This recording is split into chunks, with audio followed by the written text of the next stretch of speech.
In local matters, Pennsylvania is set to reopen parts of the state this week. Leisure businesses like golf courses and marinas will be allowed to operate Friday. Governor Tom Wolf says this will help residents maintain positive physical and mental health. He's expected to announce a second wave of reopenings for May 8th. It's currently unclear which businesses will be impacted. For more, let's bring in John Micek. He's the editor-in-chief of the Pennsylvania Capital Star. John, thanks very much for being with us. Governor Wolf says Hi, it's good to see you, John. So Governor Wolf says that beginning the reopening process next Friday is the responsible thing to do. Which counties and regions are in a position to reopen? And do we know what will be permitted when these restrictions ease? Sure, Elaine, you said a moment ago, golf courses, marinas, some outdoor activities will resume on May the 1st. The administration is going with what it's described as a three-tiered approach, moving from red, where we are now, where nothing is opened, to yellow, where some businesses are reopened, eventually to green, based on a per capita case count. In the near term, the counties that are set to reopen on May the 8th are in north central and northwestern Pennsylvania. If your viewers can sort of picture the state as a map, those are some of the sort of the boxier counties along the top near the New York border, running straight west toward Erie, Pennsylvania, as far west as Tioga County, out there in northwestern Pennsylvania. Limited on what sorts of businesses are going to be opened. The administration's provided sort of conflicting messages on that, and we're still trying to get a clearer idea. Yeah, I mean, what do we know? Are more areas going to progress, we expect, into the next phase soon? Again, the administration they're parroting the Anthony Fauci line, saying that the data is going to drive this rather than any artificial timelines. They're basing it on a case count of 50 cases per 100,000 people.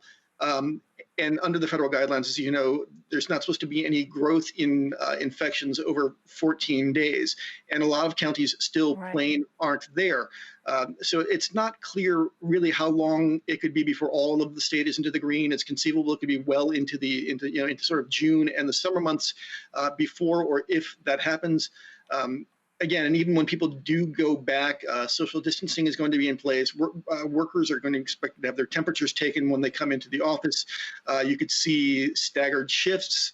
The life-sustaining businesses that are open now, such as grocery stores and hardware stores, are going to be reopened. There's a push now to reopen garden centers as well, and that looks like that could be the next wave of reopenings. Again, sort of almost as much for the mental health maintenance there as it is that they're afraid of cratering that industry, which is so reliant on seasonal sales. Yeah, absolutely. So give us some broader context here, John. What kind of pushback is the governor facing from Republican leaders in the state? He's facing tremendous pushback. Just this afternoon, in fact, Elaine, the Republicans who control the General Assembly pushed through a bunch of bills, both at the committee level and in the legislative chambers themselves, aimed at getting the governor to open the curtain on the way the administration has managed the pandemic. The administration put together a waivers process for businesses to apply for the shutdown order. They've not made any of that information public. We don't know how that program functioned, nor who was awarded waivers or who was rejected from waivers. They're pushing very hard to make that information public. There was another bill that came out of a state house committee today that would force the executive branch to comply with the open records law in Pennsylvania during the course of the pandemic. One thing that has happened is that there's been a backlog at almost every single state agency of open records requests, both from journalists and from state officials, trying to get more information about the way the administration has managed the pandemic. So there's been a tremendous amount of pushback. Just a little while ago, the governor vetoed a telemedicine bill sent over by the Republican-controlled Senate because it had some language restricting access to medical abortion. So they're now, even as we sit here talking, are duking that out on social media and in a barrage of press releases. But you can see how I would imagine there is a great deal of interest at this time in how these decisions are being made with so many business owners really in a difficult position right now. I also want to ask you, John, about the Pennsylvania primary election, which was moved to June 2nd due to the coronavirus.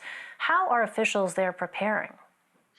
Yeah, so there's some good reporting on this by my colleagues at the PA Post today. County elections officials are worried that for the folks who do come in, if they'll have enough masks and enough gloves.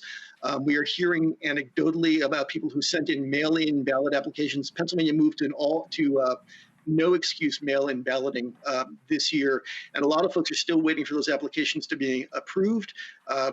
But the way this is going, if lots and lots of people mail in their ballots, it could be a while before results roll in on June 2nd.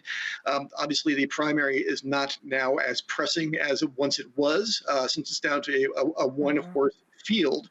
So there's a little bit less political drama surrounding that, but there are still races up and down the ballot for the General Assembly, for Congress, for state Senate.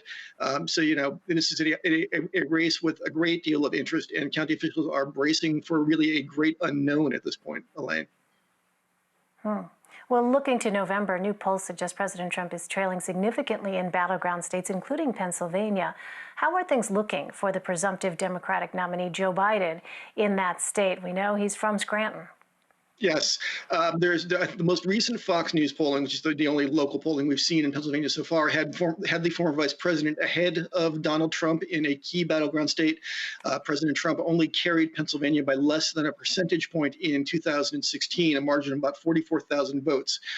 We have seen super PAC forces on both sides of the ledger on the ground here spending a whole lot on digital and cable buys. There was a lot by Priorities USA. A super PAC friendly to the president has also did a $10 million buy here, duking it out really as a battle of inches. As you said, Elaine, former Vice President Biden hails from the Scranton area, so he still commands a great deal of popularity and respect in that part of the state. And he's going to be tasked with trying to win back some of those Democratic voters who defected to President Trump's side of the ledger in 2016. And we'll be doing this in a dramatically reimagined campaign, not with rallies, not with a lot of retail politicking, with a lot of social media outreach, a lot of online outreach. So that's going to be something that's going to be really worth watching in a state this hotly contested. Yeah, it's really reshaped everything about our American way of life, including campaigns. Finally, John, you reported that a conservative legal group filed a federal lawsuit seeking to force Pennsylvania and 3 individual counties to scrub their voter rolls. What did you learn? What's the reason behind this lawsuit? So this is a group called Judicial Watch, a conservative legal group that's been active since the Obama years. They filed this lawsuit comes about 2 weeks after a similar suit filed in North Carolina. The premise seems innocent enough. It's to get states to comply with a federal law that requires them to make good faith efforts to reasonably scrub inactive voters from the rolls. Judicial Watch claims that about 800,000 voters in 3 Pennsylvania counties, Bucks, Chester, and Delaware County, are inactive. Those counties went very heavily for Hillary Clinton in 2016. Some forces on the left have looked at this. They're doing this in Florida, North Carolina, Colorado, California, all heavily Democratic states, as a way to disenfranchise Democratic voters generally, and voters of color more broadly, who tend to get caught up in these purges and are so often pivotal to the result on election night. All right, John Micek for us. John, thank you very much for joining us. Great to see you. Anytime.